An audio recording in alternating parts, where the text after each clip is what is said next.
Hi everyone, I'm Julie and I work at NASA JPL. And I'm here to tell you something that is very important and that I wish I would have known when I was your age. And it boils down to this. Engineering is awesome. And I'm going to tell you why you should consider pursuing it as a career. So let's get things started. What do you want to be when you grow up? You've heard this question a million times, and I'm sure you're sick of it at this point. It's a terrible question, and I think it's the wrong question. A much better question is this. What types of problems do you want to help solve for other people? All jobs are about helping other people and solving other people's problems. For example, a mechanic helps you with your car problems, and the cook who works at Taco Bell helps you with your hunger problems. Ultimately, everyone in society does something for other people in some way.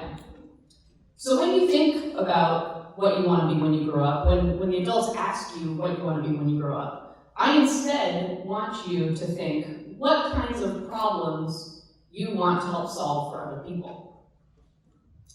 Well, guess what?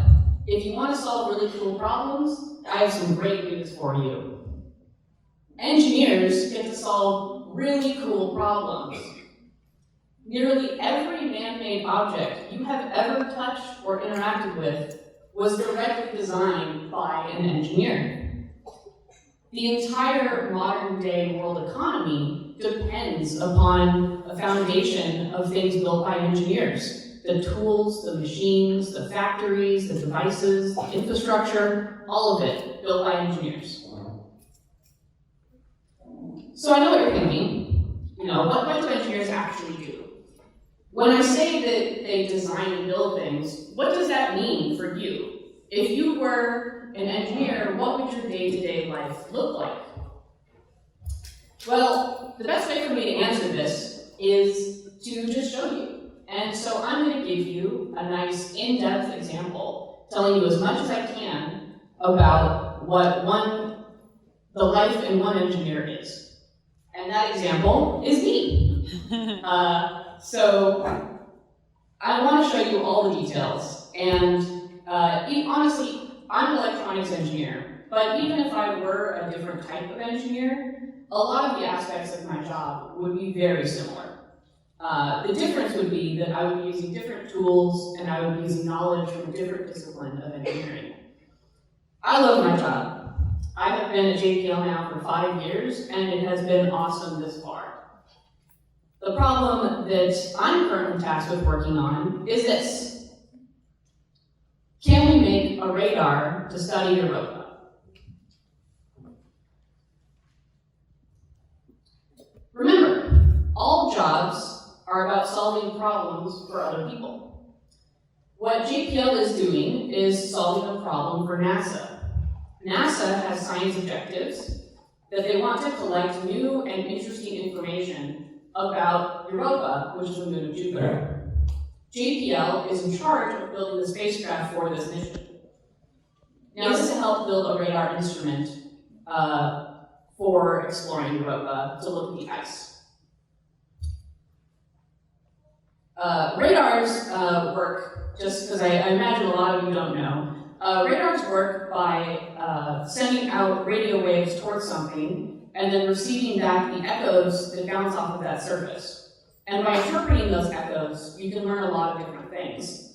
In our case, it will help us determine the topography of Europa and the thickness of the ice shell and where the thin spots are in that ice shell, and even if there are places where there's water closer to the surface, as some scientists suspect, we want to be able to detect those. We're interested in these near-surface lakes, which you can sort of see in this picture on the right, because if there's life on Europa, which a lot of scientists think there could be, then it's going to be in the water. And if it's in the water, we want to know how to get to the water that's closest and easiest to get to. So that's where I come in. So I think it's pretty clear this is a really cool problem to be able to work on. Now let me get into what I actually do. As I work through each step of taking this idea of a radar and bringing it into a physical reality of something that actually exists, I encounter different problems and I have to answer a lot of different questions. First step, how are we going to do this? Big problems, excuse me.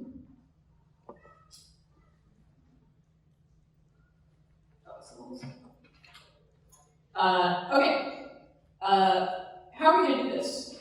No one has ever built something like this before. And so the first step is doing lots and lots of research. Unlike during a test at school, in real engineering, in real life, you're allowed to use all of the resources that are available to you. Any type of information is yours. So this can include textbooks, it can include results from previous studies, and data from previous missions, and journal articles, and the internet, and Wikipedia, and asking for advice from other engineers. Even though this exact radar instrument has never been built before, we can still learn a lot from previous designs and previous experiences. A lot of very good technical information already exists about how to build electronics that go into space. And so we're going to utilize that every time we want to build something new.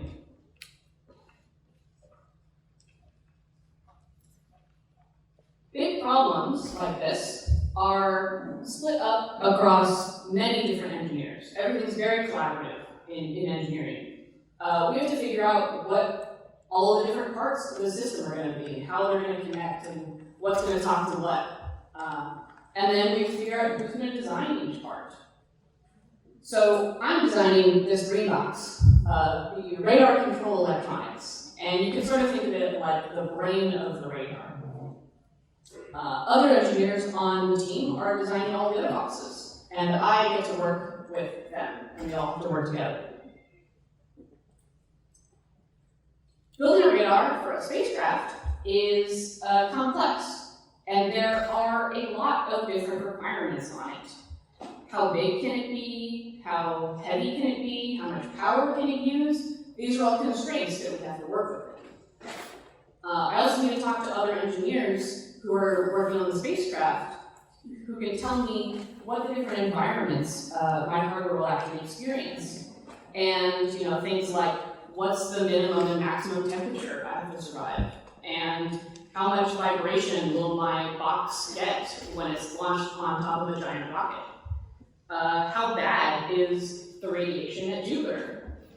Bad. And yeah, the answer's bad. Janelle's right. And what does all this mean for how I should approach actually doing the detailed design? So with all those requirements in mind, the next thing I have to do is start making out parts. This is where the bread and butter of engineering is starting here. For electronics, I have to decide which parts can I actually use that will survive in this environment, the chips, the capacitors, the resistors, etc. And then once I have a good cloud of them in mind, start the actual detailed schematic.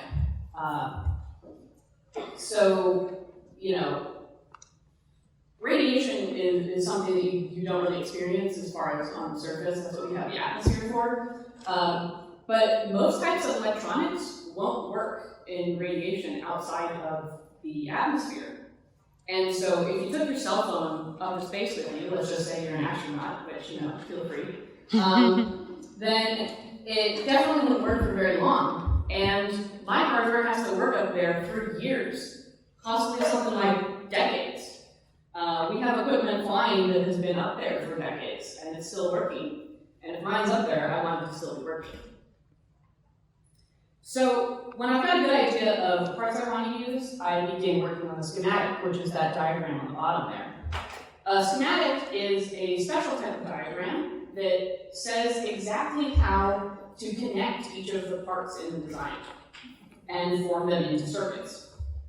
So I also use special software sometimes, so in the upper right, is a simulation software that lets me test out certain parts of the design and see if I'm on the right track, to see if they're going to work. So something interesting to point out is, these chips up in the corner, I didn't have to design those myself. They're about the size of a little bug. They're in everything. Those were designed by a different electronics engineer at the company that we bought those parts from. And that engineer already solved one of my problems for a portion of the circuit. I can use the chip that they designed instead of having to actually take out all of the transistors and make the whole thing myself. So it's really valuable. Engineering, you're building on the work of others and you're bringing it all and making it a better whole.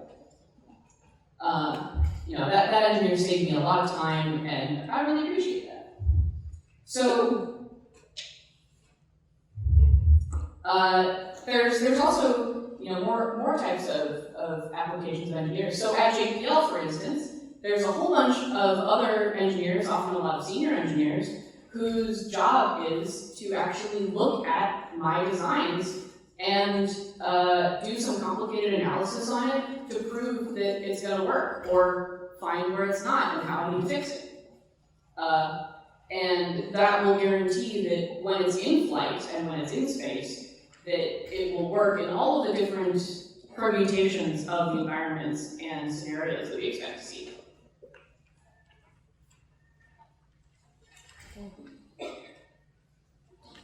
Okay, so the next step is taking that schematic, which shows how the parts should be connected, and generating what is called a printed circuit board layout. This is the picture on the left.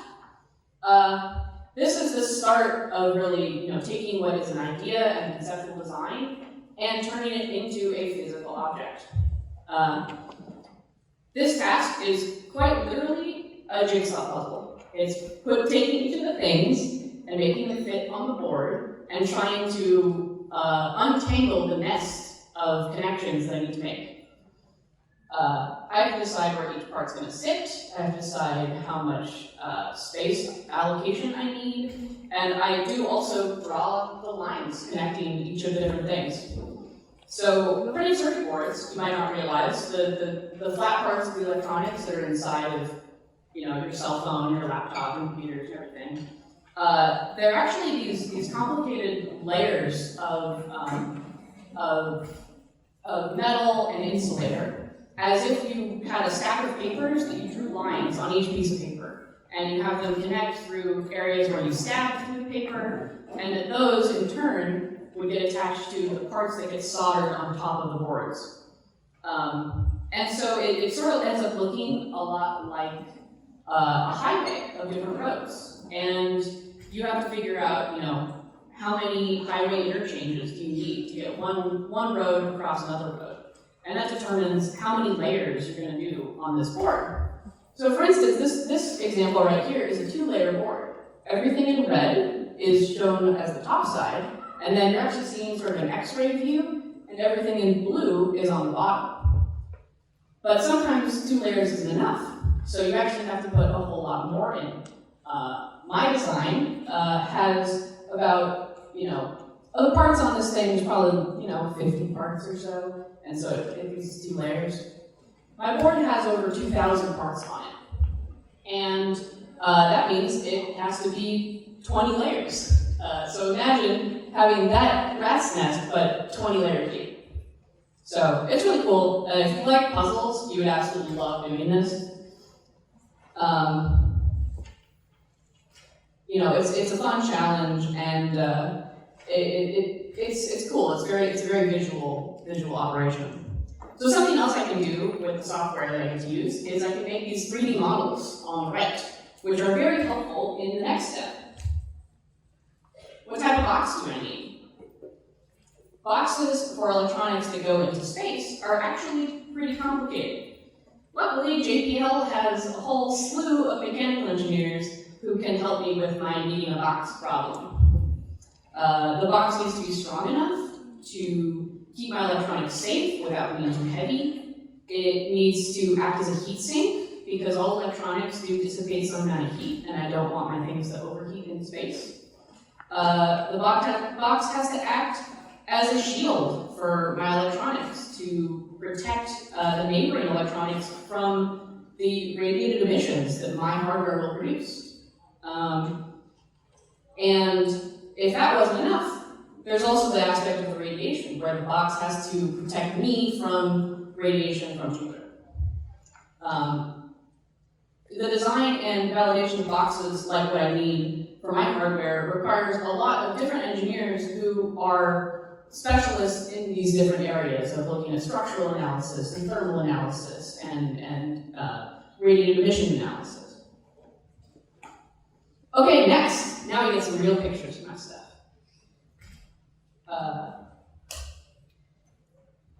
Let's actually build this thing. So businesses help other businesses solve problems. And to make a printed circuit board requires a whole factory worth of specialized machines, which, by the way, were built by other engineers, and a lot of specialized knowledge. So it's common for companies like JPL to actually go out to these other suppliers and utilize their experience to manufacture our things. So as an engineer, I'm actually not always solving technical problems. I have other problems to deal with too. And one of those is, is figuring out which companies actually have the capabilities I need to make the thing I want to make.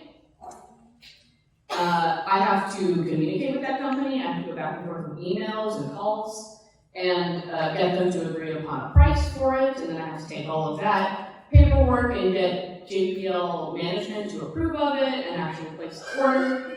And it's not uncommon actually.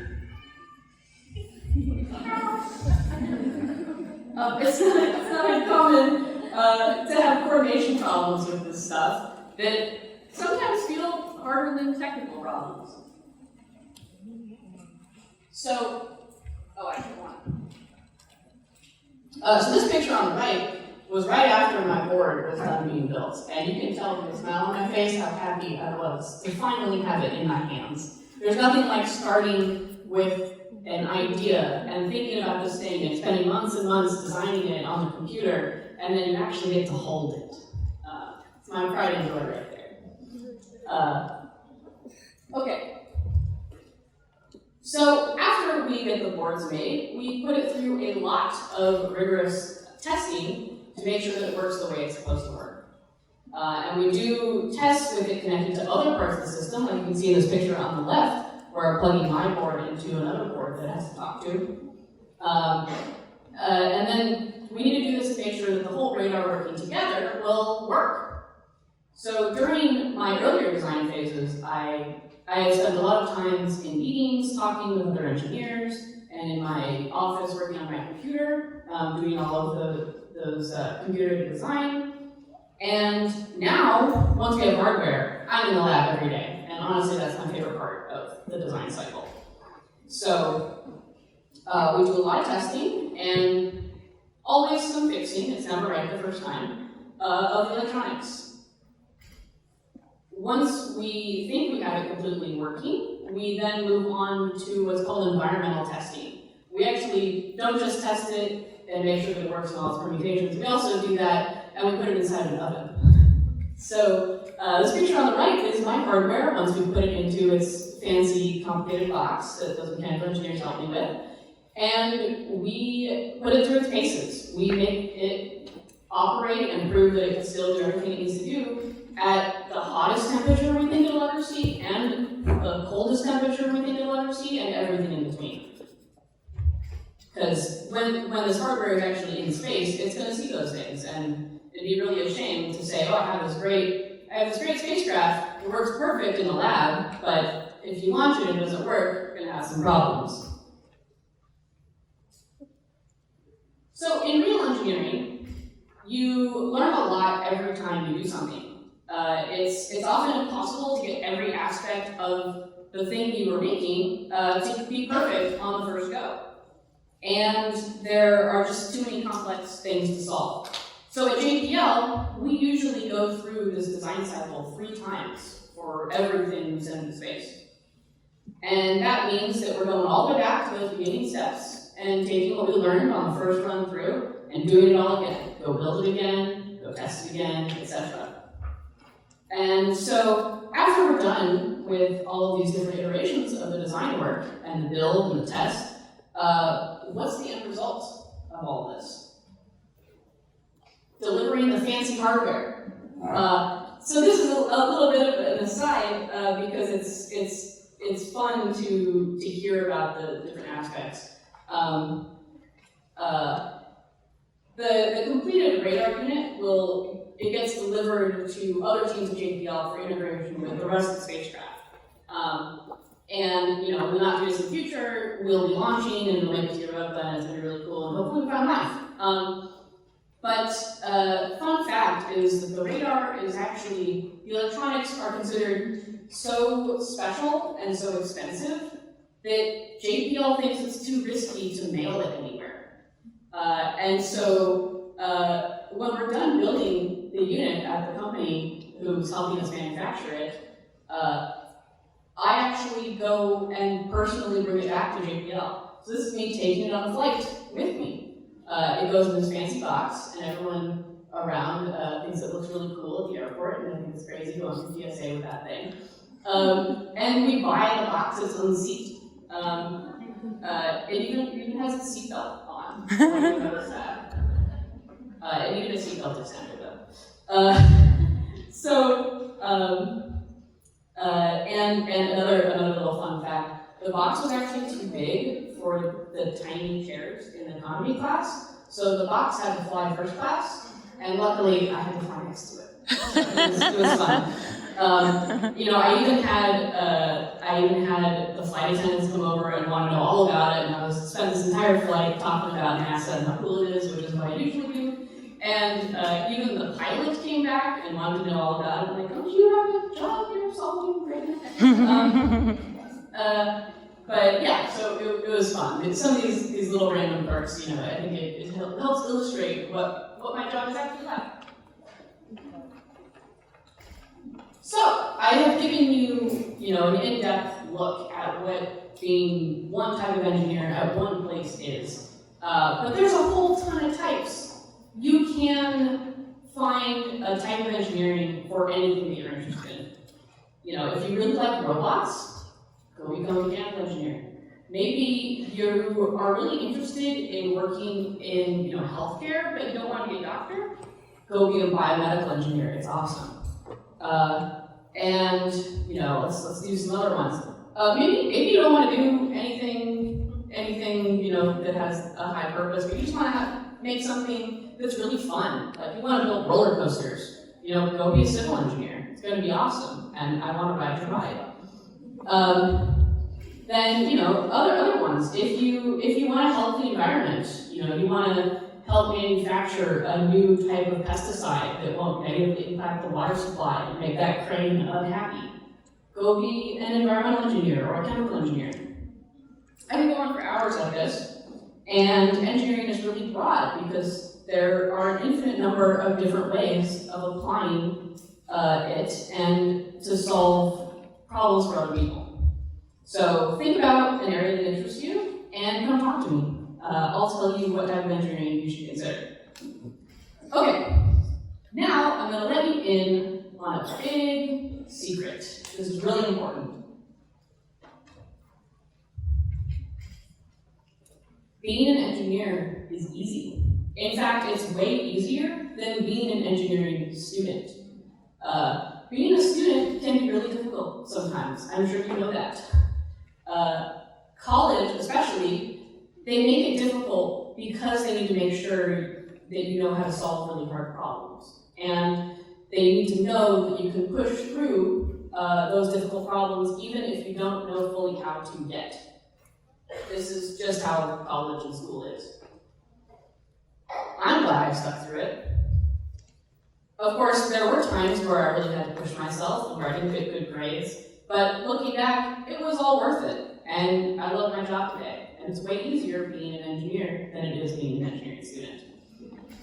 Once you make it through school and through college, once you graduate, things get way easier. you won't be required to memorize anything.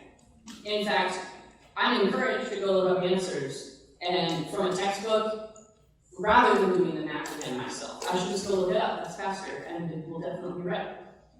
In college, there's only one right answer to every problem. But in real engineering, there's often lots of right answers. There's no one way to build a car.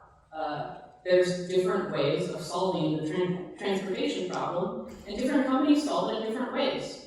You think of Ferrari, they've decided to solve the car problem in the fastest way and the coolest way, whereas a different company like Ford has decided to solve it in the economical and fuel-efficient way. So different things with the same coin.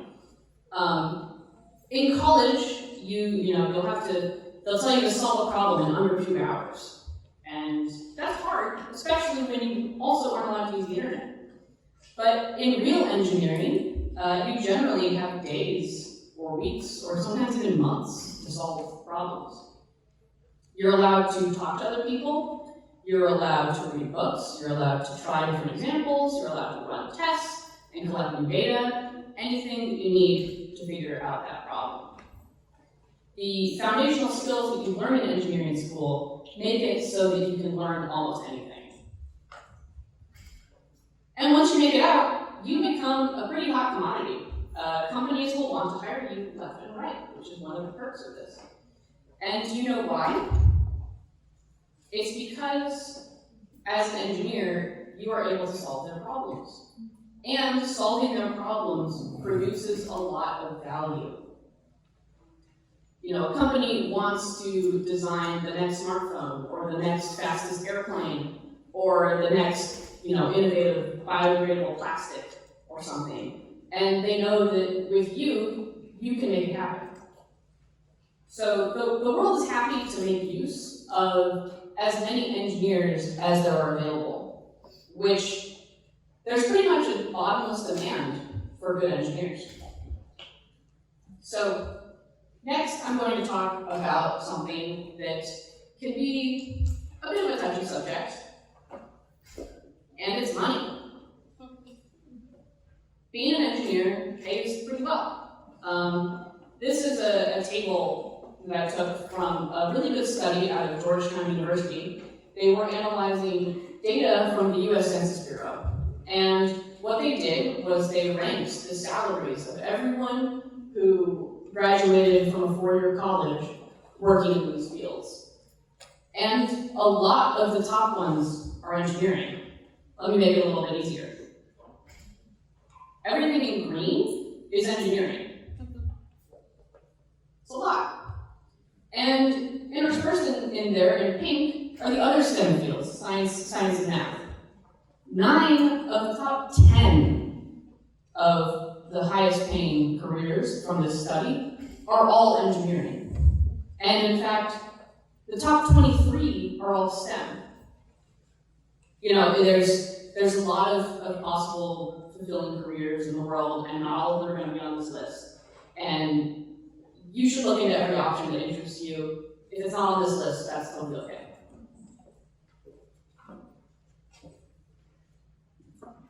But I'll tell you this, the world needs more engineers. And you should pick the career that's the best fit for you. You shouldn't pick engineering only because it pays well. You should pick engineering because you like solving challenging problems and cool technical problems. And the world especially needs more engineers who absolutely love what they do. So speaking of which, I want to share with you 2 really cool photos. So first, this is me getting the Charles Alacci Award that Anthony mentioned for its work on the radar instrument I just told you about. And here's me, 13 years earlier, at the same exact spot. Those stairs in the back is right where I'm standing in the picture on the right. I was getting a tour of JPL with my family. That's my dad, my 2 older brothers, and me. When I was 13, in that photo on the left, I didn't know what I wanted to do yet. And I imagine that a lot of you are in that same situation right now.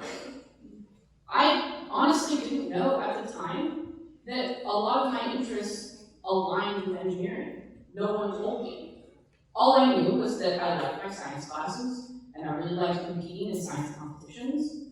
And I sort of stumbled upon engineering later on. I'm very happy that I did, of course. If I had known as much as I know now, when I was in that picture on the left, I would have been super excited. You know, it's the reason that I'm here today and I'm telling you all this stuff is because I want you to see yourself in a version of the picture on the left. And I want you to go try out different things and experience different things. And then I want you to envision what some of the possibilities for your picture on the right would be. What sort of problems you want to be solving. So, moral of the story is this: engineering is awesome, and you should absolutely consider pursuing it as a career. Being an engineer is really interesting. It's really fulfilling, and this bug really doesn't like it. You get to work on some of the coolest problems out there, and you get rewarded well by society for doing so. So I hope you'll try it out and see if it's a good match for you. If it is, I really think your future self will thank you. And I hope that I've given you more insight about engineering than you had when you came in here. So thanks for listening, everyone.